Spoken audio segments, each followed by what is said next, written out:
Yes, hello everybody. I am going to share my screen with you guys right now. Let me know if you can see that all right. Okay, give it a second to load. Cool. So, UX prototyping in Adobe XD. So we are going to obviously talk deeper into prototyping. If you were here the last time, we were really going deep into design. And if you want to look at that session, maybe Jamie, you can share the YouTube link for anybody who wants to watch that first video. That's really a nice introduction into design. And today's going to be a really nice introduction into prototyping. So yes, I'm Elizé, Todd. I'm an Adobe XD instructor. Feel free to follow me on all those channels, TikTok, Instagram, YouTube, LinkedIn. I'm on all of them making fun, educational content.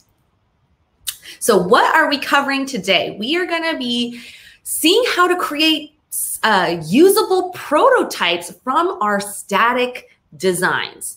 We're going to talk about animations because, oh my gosh, it's like my favorite part about Adobe XD is the animations. We're going to talk about voice commands and speech playback, making component states like hover effects. And we're going to talk a little bit about how to preview your prototypes on multiple devices and how to share your prototypes as well. So Adobe is available, or XD is available on Windows as well as Macs. And there is also an app on iOS as well as Android. So what it allows you to do is you can design in Adobe XD on your computer, and you can see in real time how it looks on your mobile phone or on your tablet. Super awesome and great. We also have the capability, we have a plugin, Alexa plugin, so you can actually prototype your voice prototypes as well, which is really cool. And we also have over 200 Adobe XD plugins that are super awesome. We're not going to discuss them too much this time around, but I would definitely, we're going to definitely, Jamie can send up or put in the chat a couple of our favorite plugins for you to check out. Okay. Adobe XD is free for your starter program, at least. So if you've never used it before, feel free to download it today and use it and play around with it. We also have a link for you to download the XD file that I'm going to be sharing today. So if you haven't gotten that link yet, I know I'm making Jamie do a lot here. Jamie, do you mind sharing the link to that prototyping case for anybody who wants to download it and be able to design and prototype with me in real time today? So we have those two options. You can download it, especially if you have two monitors. That's going to be really helpful. You can have one monitor to prototype, one to watch me. If not, totally okay. You can watch me now, later on download it, and you can watch the playback and also prototype with me later as an option as well. All right, let's get into showing you what a prototype can look like in XD. So I'm going to show you, I'm going to put this in play mode right now. And we're seeing right here that was a timed animation there. We're going to see a little animation right here, some movement. We have a drag feature here. You're going to see it's like expanding into the center of the screen. The colors changing down at the bottom. You can see that little expansion. And then here I have states where I'm able to turn on and off these little bookmarks. We have this like kind of thinking circle here. Then I can go into search, and this is overlay with blur. And I can select this and just say Joshua Tree. And then it'll bring me to that screen. And there was also like a little sound you heard. It's like blurb. So this is how real you can make your static designs look and feel like a real app, right? That's what we want to get to when we're prototyping, because when we share it with developers, we want them to feel like, oh, they know exactly what to create and how to make it feel and look, right? We also want to use it when we share with users so they can get an idea of what it's really going to feel like when it's developed and finalized. Okay, so lots of great reasons for why you want to make a prototype look this real. So we're going to start to play around with these screens. If you've downloaded the XD file, your file is going to look a lot like this, okay? So we are going to, I'm going to actually first begin with a really short interface tour in case this is your first time in XD and you're like, what am I looking at? Right in the center here is your pasteboard. This is where all your artboards are going to live. On the left is your toolbar, right over here. There. Okay. Then on the right-hand side is your property inspector where you're going to be able to make any changes to your design over here on the right-hand side. This is your property inspector, and we're going to play around with this actually a little bit today. So just be aware of where this is. And then up at the very top in the top left-hand corner, there's design. This is the tab that we're currently in. And then here's prototype right up here in the center, okay? And then right next to that is share. So most of what we're going to do today is going to be in the prototype mode. Okay, so if you have your design file, go ahead and get there. We're going to start off here. And we're going to go also talk about sharing mode too at the end of the day. Or end of the hour. We don't have all day together, but wish we did. So let's start with this first artboard here. Kind of looks like a Spotify. It's a music app. And we're going to do the very basic tap trigger, right? This is like the first one that you'll learn. And it's actually one that you'll probably use the most often. So where I want to go from here is I want to go from this screen to this screen, okay? And this screen is my playlist screen. That's why it has this little green circle indication that this is the screen I'm on. So this is my playlist screen. So when I select this option here, playlist, I want it to just go right into that screen.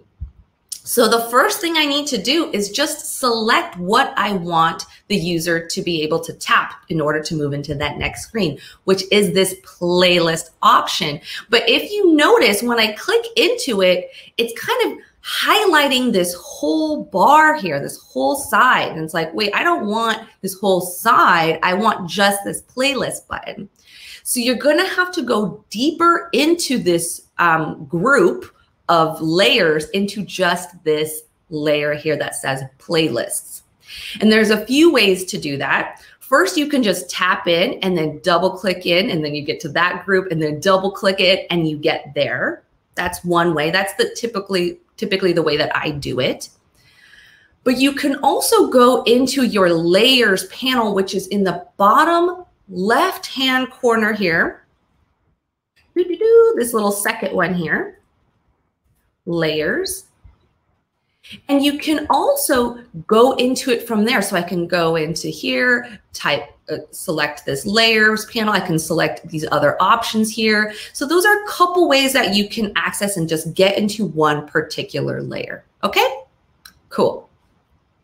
So double tapping, I'm into this layer. Yes, this is what I want to select. And you see this little blue arrow on the right-hand side, and it's like, take me somewhere. Where do I want to go?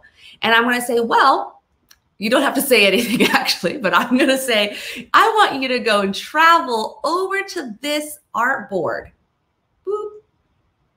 And just let it go. So now it knows, and you can see this little wire, this little line that's saying, okay, this is going to go over here. Okay, pretty simple. So you can actually have something go to any artboard on your whole pasteboard that you so choose. Now we're going to do the same thing, but going, well, actually, one thing I'm not going to do that yet. Hold on. So let's look over here at the right-hand side. This can be an easy mistake to make that I did, was already kind of moving on to the next thing. We have to actually look into our property inspector over here on the right-hand side to make adjustments to what we want it, what kind of action do we want it to take. Okay, so the first thing here on the top right-hand corner, it says trigger, okay, trigger, and it says drag underneath that. Well, I don't want it to drag. I want a simple tap. This is the first one we're going to discuss today. First trigger is tap. Okay. And then underneath that, it says action. And then the type. And it says auto animate. And we're not getting there yet. Animation's coming later. So we're going to first start with transition. Just a simple transition. And then underneath that, where it says animation, I'm going to change animation from dissolve to none. I don't want any fancy animations right now, just a very simple transition. Boom. Okay. Now we can move forward from this second artboard. Now I want it from when I come to back from to this selection home, I want it to go from home back to this original screen. Okay, so again, I'm just double clicking to get into that particular layer. Once this layer is selected, it has this little blue arrow, and I want to drag this little blue arrow to this artboard. Yay. And it actually remembers, it'll just keep the same settings as you previously chose. So I don't have to do anything now on this right-hand side. All right, let's see this now in action. So I'm going to just grab this or just select this first artboard because this is the artboard I want to look at and preview. And then over here on the top right-hand corner, you're going to see this play button. Okay. And you would just tap that guy. And now you can see that it's like full screen mode. You can see it in play mode now. So I'm going to select playlists, and you see it just transitioned. Very easy peasy. Now I'm going to go back to home, and it's just going to transition there. Boop, boop, boop. Right? Super simple. Now we already got a prototype, guys. We're going to continue working on this one too a little bit. So we're going to kind of add into it. So the next thing I want to show you, which is a new feature that came out this year that I'm so excited about, and I'm going to show it to you in action first, is scroll groups. What that means is if I'm here, I can scroll horizontally and see all the images here. And then actually this whole section is a scroll group. So when I go down, it's now vertically, this is also a scroll group. See, the rest of this is not scrolling. And then I can actually go into this map and scroll horizontally and vertically. Whoa, super crazy, right? This was like my favorite thing that came out recently because it's so easy to do, and we're going to do it right now. So we're going to go back into this second screen here, and I want to select this group inside here. So I'm just going to double tap to get into this, just the cards here. Okay, sorry. So now I'm just going to go from design, prototype mode, boop, boop, boop, boop, boop, all the way on the corner here. This is kind of might be wonky for you initially. Like, why am I getting out of prototype mode? It's okay. We're going to be okay. Go back into design mode. And then on the right-hand side in your property inspector over here, you're going to see your little scroll group options. You can do horizontal, vertical, or you can do horizontal and vertical like we saw in the maps. Okay, so I'm going to select horizontal. And you probably noticed that now this blue highlight has these little blue indications on each corner here. Okay, and it's saying, okay, is this the space, is this the window here that you want me to, is this where you're going to be able to actually view the scroll? So I can adjust this and I can change it to here. I can kind of use what sort of window that works best for my design, but it actually pretty much knows like you probably want it on the corner, which is correct. So I'm going to do the same thing now. down below. I'm just going to double select to get into this group, and I'm going to turn on over here in the corner my horizontal scroll, and it already knows the kind of window where I want it to go. Cool. Now let's see it in action. I'm going to select this artboard, and you don't have to be in prototype mode to play your prototype. It's still always accessible in the right corner right up here. It's always accessible. So I'm just going to grab that artboard and play it. Now how it should work is when I scroll here, these items should be scrolling now with me. Yay! All right, so now we've started to add another layer to this to make it feel, again, all that more real. So I can go to my home, I can go back to my playlists, I can scroll over here. And if you want to get fancy, you can go back home and do a scroll group here too. What? Yes, we can do that. I'm not going to do it right now for time's sake, but go ahead and play with that if you so choose. Okay. We're going to move on from here. We're going to come back to these screens a little bit later to add some more to it. But I'm going to show you another feature called overlay. So what that means is I have this original screen, but I want this screen to overlay on top of it. This is my little menu. You might use overlays for something like a pop-up, or maybe it's another sort of menu that comes, that maybe a drop down or something like that. So you can use it for different things here, something that you want to overlay on top of your screen. So what I'm going to do is first go into prototype mode. We're going back into prototype mode on the top corner here. Okay. Back into prototype mode. Now, what I want to do, because this is a menu, I want to be able to select this hamburger right here. And when I select this hamburger, I want this menu to slide in from here and be an overlay on top. It's going to get fancy, but it's going to be so easy to do. So I'm going to just double tap to get into that particular layer. So this is highlighted perfect. It has my little blue arrow that says, where should I go? And I'm going to say, I want you to go here. Just drag it over to that artboard. Now we are going to learn about a new trigger right now. We did tap, the OG tap. And then now I'm going to change this trigger. Oh, sorry. That's going to stay the same. We're going to change the action, sorry. The action from transition to overlay. Okay. So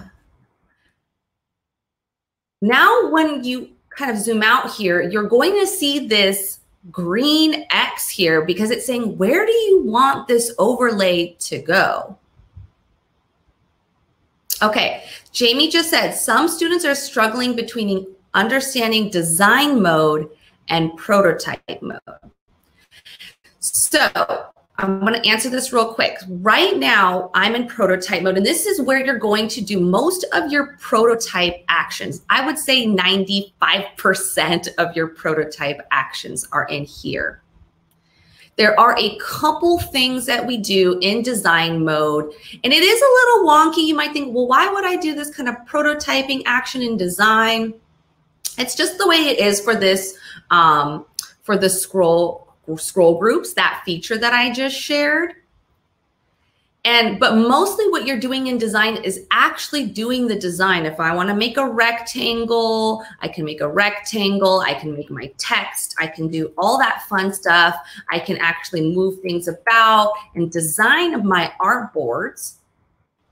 But most of everything else with my actions are going to be done in prototype mode. And I said, again, there's just a few exceptions. And I know it's like a little off, like why? But and I don't have all the answers for that, but just forgive it that there's just a couple things you need to do in design mode to get your prototypes, to do this scroll group for your prototypes. Okay, so stick with it. I'm sorry, that's a little jarring. But at least, you know, it's easy to go from one to the other.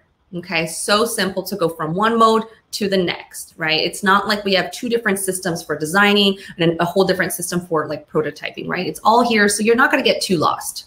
I'll promise you that. Okay, so let's go back to this. So go back into prototype mode. So here, when we're gonna go into this artboard, it's saying, where do you want this to be? And I can drag it to the left, I can drag it to the right, and you're kind of seeing like the ghost of that artboard here, right? This like opacity. Where do you want it to go? So it's really signifying it. And I want it to land here on the left-hand side.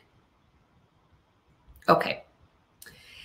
So now I want to be able to, let's just see how it actually looks from here. Let's play this, go into play mode. And it just appears just like so. Now, the cool thing is if I tap this again, it's going to go away. Adobe XD, it realizes that if you have an overlay, most likely, right, if you tap on it, it wants to go, it just wants to exit out of it. That's typically how overlays work. So it automatically, if I select this artboard, it automatically has the interaction to go to your previous artboard. It already added it for you. Now, for some reason, if you didn't like that, if you didn't want it to tap and go back, you can just remove it by just selecting it and deleting it, okay? But it already does it. So there's a lot of things that XD does to kind of already be smart and help you along the way so you don't even have to create that action. Now we're gonna take this to the next level for those of you that are ready for this.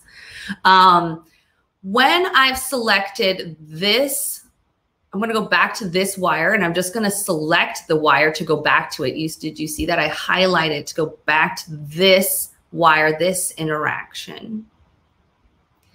And what I wanna do is now I'm gonna make my first animation. This is one of the simplest animations to do. And over here in your property inspector, animation, I'm going to create a slide right. Play it. Boop. Now it slides right. And when I tap it, it's going to slide back in. Doop, doop. Super cool, right? And it was super easy to do that. I mean, I would say, right? Because it already tells you where do I want it to go, a simple animation. And what I'll say with animations is go ahead and just have fun with it. Play around with animations, slide left, slide right. There's not so many options here for you to play around with. So there's dissolve, slide right, slide up, slide down. So different things you might want to kind of adjust that animation. And I would just say play around with that. The other thing you'll want to play around with is the easing. So you can have a crazy bounce effect. You can have snap, wind up, and go ahead and for your own time, play around with the easing and play around with the duration, okay? That's something that you can kind of feel out when you are creating your prototypes. But to keep it simple, we're leaving that one with its default. All right. Let's move on to another prototype here, which is the fixed element and scroll to. So we're going to focus right now just on the scrolling aspect. So if you guys have ever, I'm going to show you how this works first. So if you guys have ever been on a screen and you select something and it just brings you to another section on that same page. Has that ever happened, right? You might recall. It's called anchoring you down to a different section on the page. Sometimes when a website may not have many pages, it just says one, it might interact like that, or there might be a menu that kind of brings you to that, kind of has that interaction there. So we're going to work on that. I'm actually on your designs. Blog has not been prototyped yet. Just about and work. So in the example that you have. So you're going to take this blog and again, just double tap to get into it. We're in prototype mode.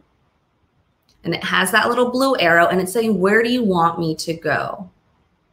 And this time we don't want it to go to a different artboard. We want it to stay in the same screen, but we just want it to go down to this section here.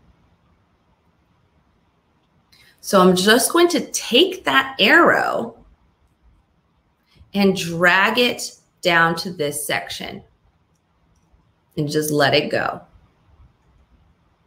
Okay, so it's reading right now that there is a whole group here, this group, it's saying, okay, I want it to go from here down to this group. Okay, now because I've already dragged it within the same page, this wire, and again, if I want to go back to this wire, I just need to select it. Now I'm back in to be able to make any changes in my property inspector. But I really won't need to right now because when I select something on the same page, XD, again, already automatically knows, oh, the action type is scroll to, and you want it to go here. So you don't really have to make any adjustments, except one, and I'll show you that in a second. So I'm going to play this, and now when I go to blog, it's going down below. Doop, doop, doop, doop. Great. Cool. So that was super simple, right? Now this is going to be a little more advanced, slightly. But let's say I'm back in prototype mode and I click on about and I didn't like that it landed exactly here. I wanted it to maybe be moved up a little bit here. Like I wanted it to anchor maybe up here. I don't know, something like that, right? You don't love exactly where it's landed. You can actually change that. So I'm going to go back and select my wire, and I'm going to change that here in the Y offset. Okay, so typically yours will have a 0, but you can change it to, let's say negative 140 pixels here. So then it'll adjust to whatever you want it to be. Let's go back to, let's say 0. What does that look like? Maybe you wanted it to be just like this, right at the top of the edge here. So you can go ahead and make those adjustments for you that want to get a little fancier right here in that Y offset in this corner here, okay? Otherwise, very, very simple, right? I have another question from you guys that Jamie's shared with me. Do you design everything in XD first, or can you design it in like Photoshop, Illustrator, or Sketch first? So you can design in Photoshop, Illustrator, and Sketch, and then just open up those files in XD. It's so simple, super simple to do. And at the end, I'll show you how to do it. Honestly, it's just very, very easy. You just open up your file in XD and it's there for those 3 options, Photoshop, Illustrator, and Sketch. And then from there, it's going to be already in design mode, and then you can go ahead and prototype from there. So yes, the answer is yes. Okay. Take a swig of water because I am talking a lot. All right, how are you guys doing? Jamie will let me know how you guys are doing in the chat there. Is this making sense to you? Do you feel good about those interactions that you've created thus far?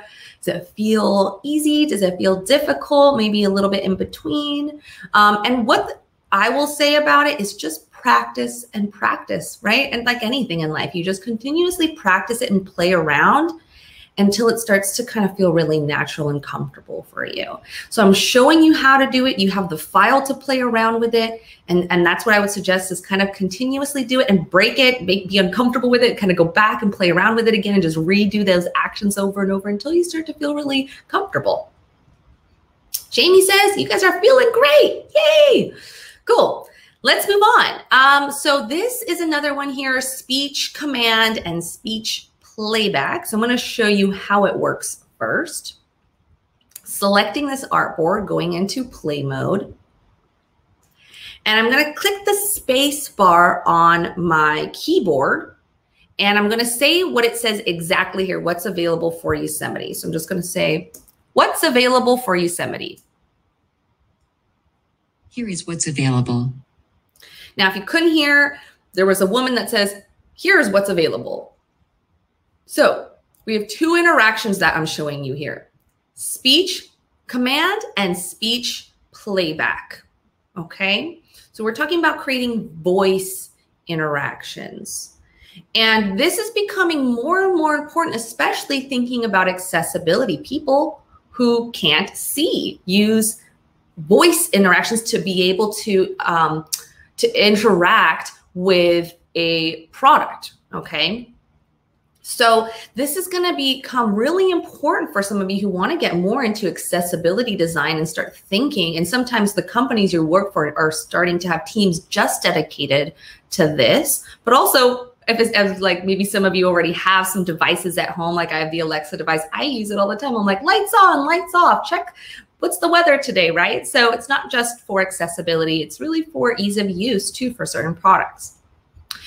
So let's get doing it on our original designs here. We're expanding upon it with these voice interactions. So I'm still in prototype mode. We're still here, guys.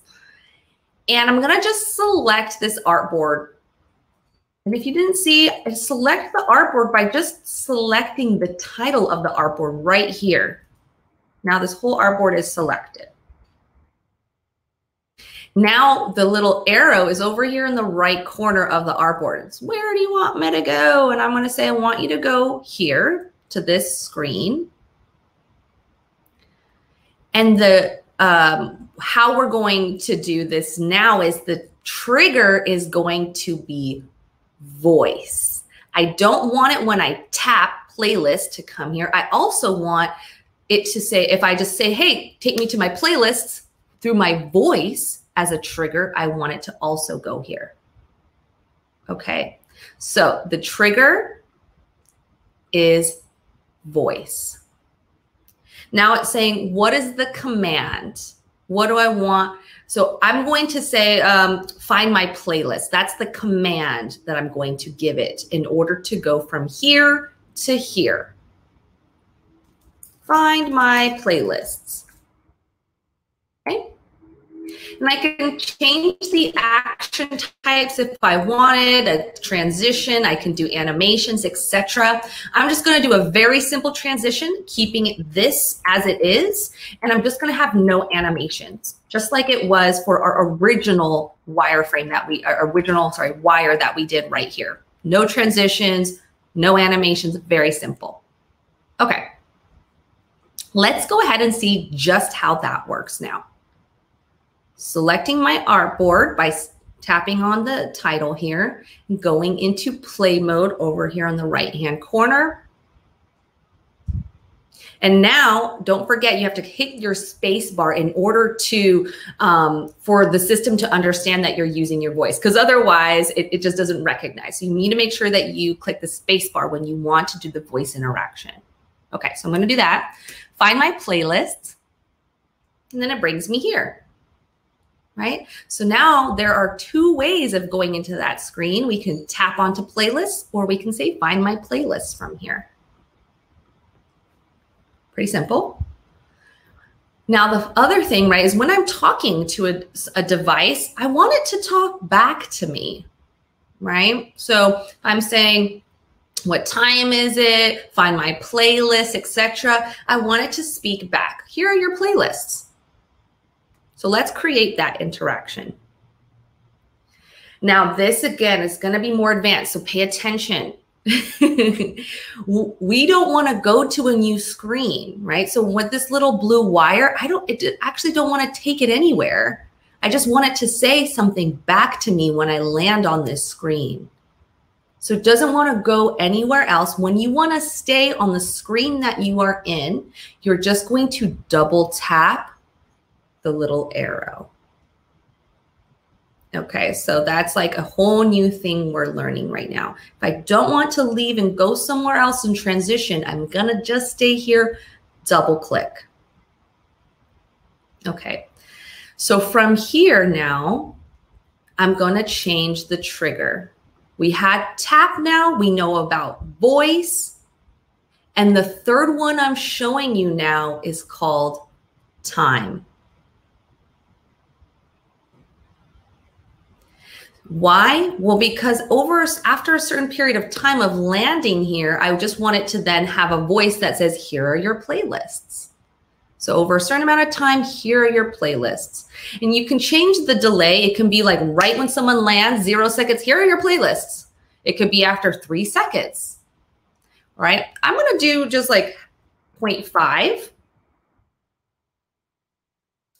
And then I'm going to change the action. We talked about transition before. We're going to go into a new one, speech playback. Now, there are a couple of voice options that you can choose. Joanna, Joey, Justin, Matthew. You can see what feels right for that feels good to you, which voice sounds good. But we're going to keep it as Joanna. And then we're going to be able to select what she says. So I'm going to say, here are your playlist options, something like that. So now let's see how it works. I'm going to go back to my original screen, selecting that artboard, going into play mode, and then I'm going to use the space bar to say, find my playlists. Here are your playlist options. And then she's speaking back to me, right?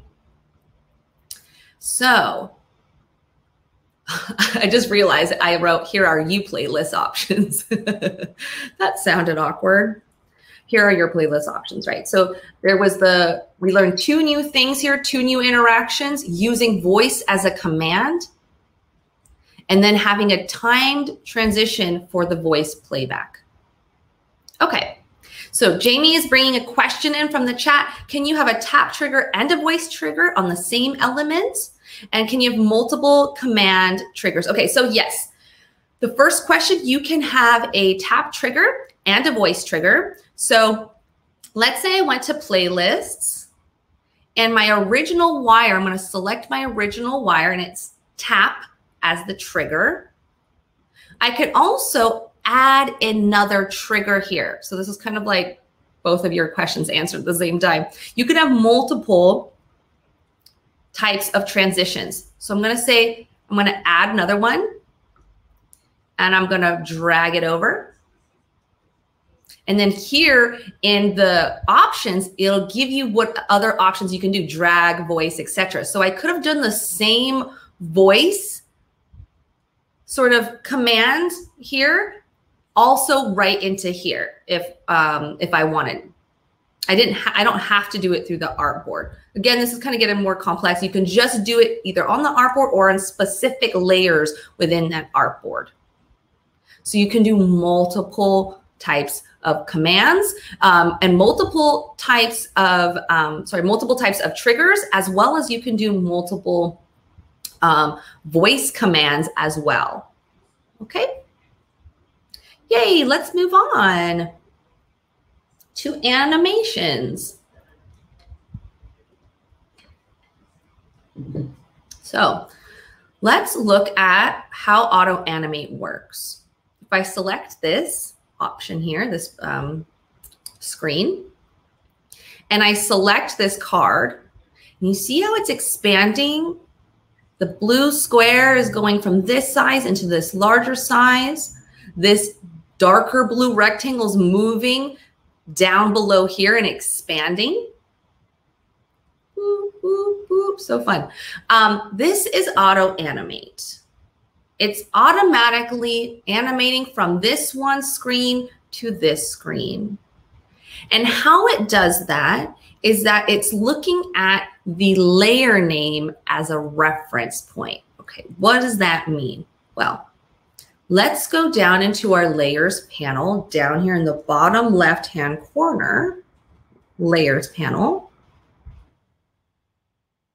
Okay, and if I want to select, I'm going to just select this particular layer here, and it's titled Rectangle 8. Well, in this screen, when I click into this particular layer, it's also labeled Rectangle 8. It's the same layer name. So it's saying, oh, I know that you want this smaller, shorter rectangle to expand because it's the same layer and you want it to expand now into this size. And it's just going to kind of make up the difference through that animation. It's making up that difference itself. It's saying, okay, I know I'm going from here up here. I know this little rectangle, rectangle 9, is now going down here and expanding. So that's how you connect them. You always want to make sure your layers are labeled correctly from one screen to the next, okay? We're going to create our first animation here with this circle. So I'm actually, because I'm going to design something now, I'm going to go into design mode. Over here on the top left-hand corner, I'm going back into design mode. So when I select this, I want this little circle to expand larger on this screen. So I'm going to take this circle. It's titled in my layer. You can see it here. It's titled Ellipse 168. Okay, I'm going to copy it. And I'm just going to paste it on this artboard. Now it's also titled here in my layers panel on this next artboard, Ellipse 168. Same title, same layer name, okay? I'm going to take this and I'm just going to drag the side of it to make it a humongous circle. I'm just going to keep bringing it here so it's centered. I'm just making this humongous circle, just dragging the corner, making it a big old circle now. And so now what I want is for this little circle to expand and become larger. It's going to expand, and then I want it to go from being larger to shrink back down. Let's do the animation now. So where do we go? How do we start doing the animation? Where do we go, guys? Say it in your heads or out loud if you want. Into prototype mode. Go back into prototype mode. Simple as that. Okay. So if I select this little circle, when I tap on it, I want it to expand. So I'm just going to drag the little wire, drag the little wire over to this artboard. Now over here in the right-hand side in my property inspector, I'm going to change it now to tap, just a simple tap trigger. The new thing we're doing now, so we've talked about transitions, we've talked about scroll to, we've talked about speech playback. Now we're going to go and talk about auto animate, a new action type today. Woohoo! Okay. So when I select this, I want it to go larger, but I also want it when I tap this big circle to go back to this smaller circle. So I'm just going to take this one and drag it back over here. And as you guys can probably remember, that it remembers your previous settings. So I don't have to change anything here, right? XD is always trying to help you out. So let's test this guy out. So I'm going to select this artboard. I want to click play. And I'm tapping it and it expanded. Right? And we can play around. I'm just going to show you what it's like if I change the duration over here. This is the first time I'm touching a duration. I'm going to make it 1 second so you can really see kind of the how it's moving. Whoa. Right, that's a bit slower. You're seeing it, it's just expanding. So maybe let me know if you guys are feeling like, oh, I'm starting to understand, because I feel like this is a great example of starting to understand how it works from one screen to the next, making it larger, moving it about, etc. All right, cool. Let's move on to drag. Okay, so for drag, I'm going to show you how it works first. So I'm dragging this second card over, and I'm dragging it back. And do you see how the card is actually going from smaller on the side to bigger when it gets in the center? So this is actually using two things, drag as the trigger and auto animate as the action type. Let's do it. Okay, so you guys should have this example here, right? And what I'm going to say about this is where it's, again, a little bit more complex, a little bit fancier now. And if you guys are feeling overwhelmed by some of the things, don't even worry about it. Just know that this is this is a capability. And later on, when you get more comfortable with some of the other interactions, you want to step up your game and be like, oh yeah, I remember the drag. Let me play around with that. Let me play around with how that works with the animation, okay? So don't worry, just watch, know the capability, and later on play.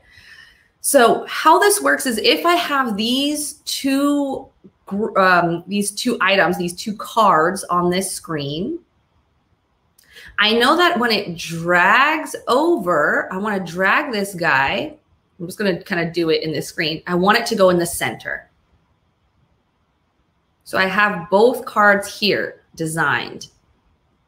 So the same thing on this screen, I know when I drag this guy back over, I want it to work just like that on the opposite side.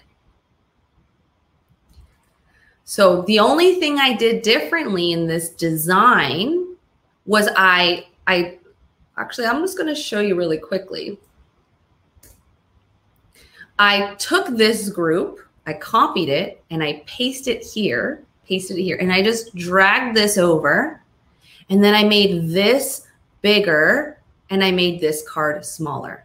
That's really kind of what I did, okay? That's it. Looks more challenging maybe than it is.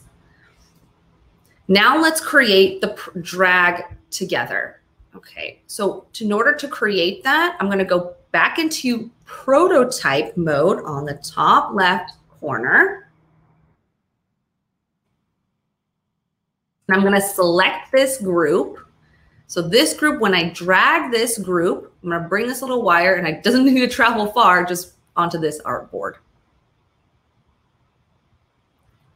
And now my new trigger here in the top right corner is drag. And actually the action type is going to remain auto animate. I want it to animate. And does anyone understand or guess what I'm trying to animate? If you haven't, think about it. What I'm doing is that this little square, the animation is making it just going bigger. That's what it's going to do. It's going to go expand and bigger. That's the animation part. That's why I made one smaller and one larger. It's just going whoop, whoop, right? Like you understand what that means with my sound effects. Maybe you guys do. I'm going to do the same action here. So I'm going to take this group and I'm going to drag the little wire onto this artboard. Now I'm going to play it. Do you see how the card is going bigger to smaller? It knows that that group, the same group name, all the same layers, right? It's saying, oh, I know from this artboard, you want it to go now bigger into this artboard. And you know that the opposite is true, right? And I also got another animation here. This little line down below here, this little bar is moving from left to right as well. So you're seeing that too. So there's a couple things going on here. It's definitely more advanced. Just know that there's that capability. Okay, the last thing I'm going to show you in prototype here is states. Now, what are states? Well, let's say I'm going to show you this example. I want to turn on and off these little toggles. And previously, when you wanted to do even a simple interaction like this, you needed to create a whole new artboard just to show that one change in the design. Back in the day, you'd be like having to create a whole new artboard and then making this one pink filled. And then when you tapped on just this one, oh my gosh, here we go. Just showing you. how it would work back in the day. You'd have to create a whole artboard for each one of these in order to show that interaction. Craziness. Now it's all in one artboard, and there's so many interactions that are happening in this one artboard.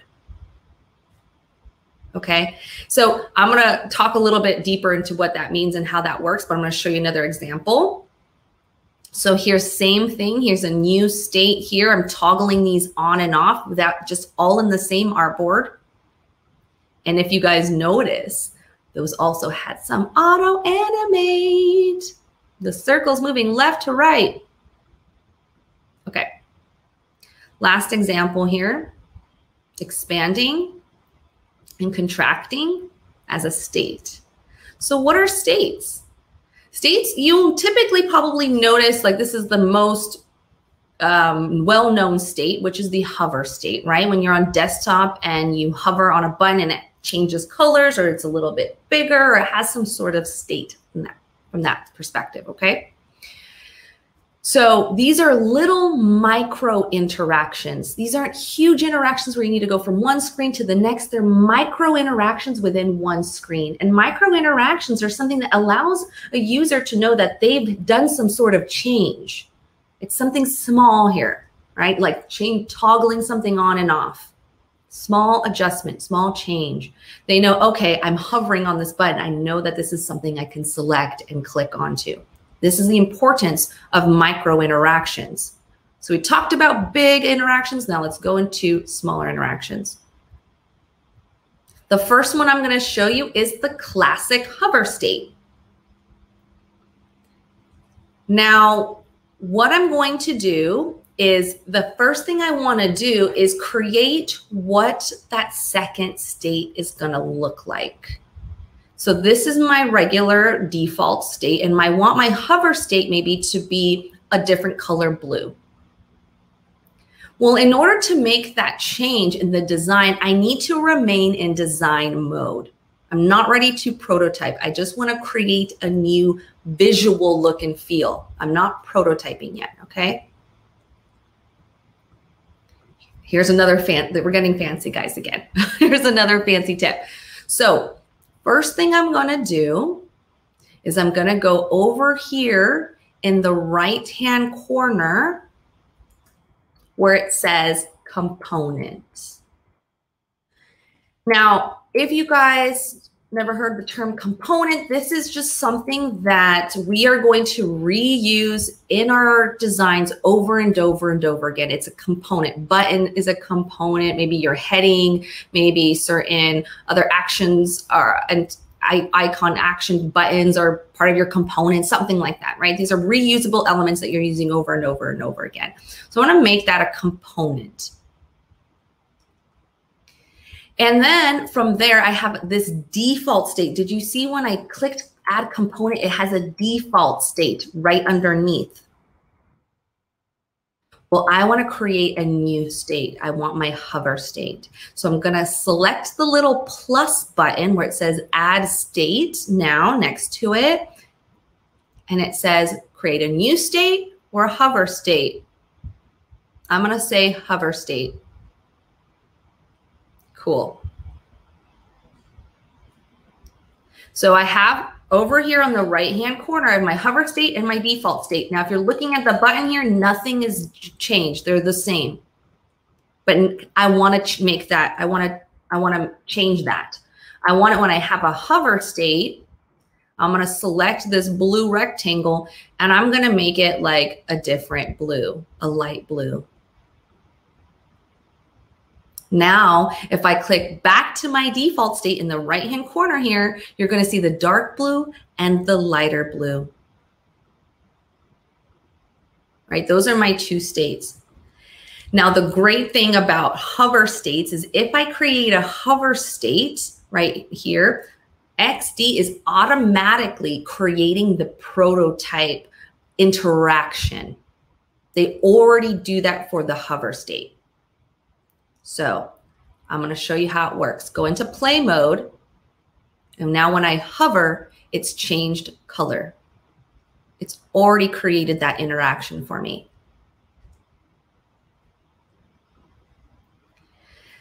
So we are running out of time now. I'm not going to show you how to do the toggle one. That can be next level. Just know about the states, the opportunity to kind of adjust and be able to create multiple states all through here. So I can make, I'm going to just show you over here in this corner, this little plus button, you can create many, many states as much as you want. So like in this example, there's a normal state, there's a hover state, there's a tap and click state. You can have multiple states within one button.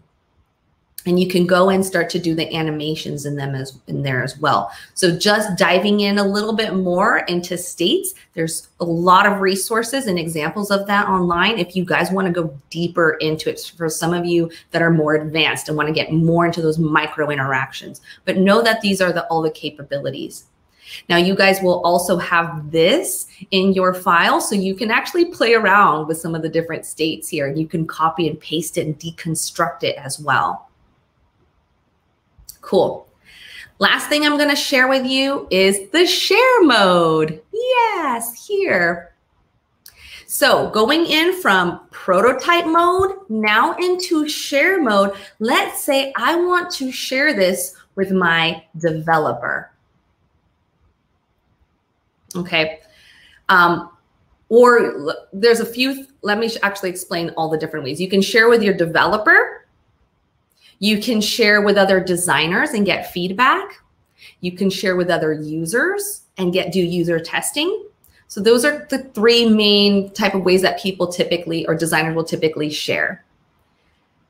So in order to know which of these artboards I want to share, I'm going to show you an example. I am in prototype mode right now again, okay? So just so you know, I'm back into prototype mode. If I want to share this artboard and all the transitions and interactions I made with this particular artboard, there's a little home button next to it here that's like deep, it's not selected yet. You can select that. And then I'm gonna go into share mode. And this is the artboard that I'm going to share. Now, if I wanted to share, let's say, this flow, you see how more artboards are highlighted, but only one artboard is highlighted for this one? It's because these all have prototype links attached to them. They're all prototyped with one another. This one, if you guys recall, we only prototyped it within itself. It's not linking out to anything else. Okay, so if, let's say I want to share this one here, you can go over here into the property inspector and you can select, do you want it for designers? Do you want to share it to developers? Do you want to share it for user testing, etc.? And then you can create that link here. And you can also adjust who has access to it. So I'm just going to show you quickly what that link looks like. This is the link. Now you can share this with someone who does not even have an Adobe email address, nothing. You can share it with anyone, any user you can share this link to. So what it looks like, so here, this is what it looks like in developer mode. You can see colors, you can see character styles, you can see specs, right? Everything that a developer needs to know is going to be here. Right above, over here in this right-hand corner, this is where I'm in developer mode. If I was wanting to just go into comment mode and be able to see the prototype, you just select this option right above. And now, if I wanted to share this with a stakeholder or other designers, I can just say, hey, what do you think of this or whatever? And I can pin that to this area, submit it, and then other designers can reply and be like, that looks good, or make comments back and forth. So that's how that works there. So again, there's a few different ways of sharing. This is for designers, developers. And again, if you wanted to make a different link for user testing, you can change the view setting to user testing. and you can create a separate link just to share with users as well. So this is just some of the capabilities within sharing. All right, that's everything. We went over and we're only just 1 minute over. So sorry guys, that went over just a tad bit. Now I just wanted to say, let me just stop my screen sharing here. I just wanted to say thank you guys so much for joining me today and being a part of this and learning about XD with me. I hope you guys had a really fun time and enjoyed it as well. And also wanted to mention, if you guys are interested in Careerfoundry or interested in learning more about the bootcamp, feel free to just contact anyone through Careerfoundry in order to get more information on their bootcamp offerings. All right. Jamie, did you have anything else you wanted to say? Everyone loved it. Yeah, they loved it. So I just wanted to say the feedback was amazing. You got so many compliments on your teaching ability. I just wanted to say thank you. And from the chat, it was super successful and people loved learning XD with you. So thank you, Elizé. Yay, I'm so happy. Thank you guys so much. Keep in touch. Feel free to ask us any questions if you need to. We're here for you. And have a great rest of your guys' day.